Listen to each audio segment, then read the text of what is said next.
so let's Continuation. continue no. Kani man ni ang angular process no, kani more gamay nga projection diri.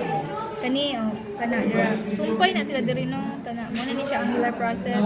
Next ana kani siya kaning mas dako. Kanang dark. Kani mo ni siya ang condyloid process. Condyloid process. Kani nga depression no. Kanina may depression diri, mo na gitawag og masseteric fossa. Okay, masseteric fossa. Unya kani diri dapat sa edge nga dapit kani diri, mo na gitawag og ramus of dentary.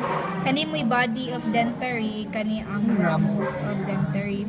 Tapos kani mo ni ang coronoid process. Okay, so coronoid process, condyloid and angular process.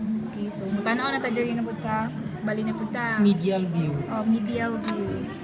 Okay. So kani siya kani di ba mo man ang katong nag-connect sa pikas niya nga ani no. Mo ni ang intermandibular symphysis. Okay. Next kay di ba mo ni ang body kani na dako kang bangag ari kani dakong bangag mo ni ang mandibular foramen. Mandibular foramen.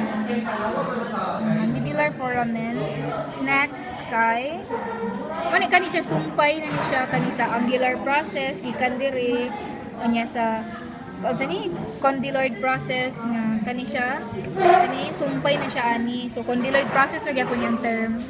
Condyloid process and then kani siya coronoid process. Okay, that's it.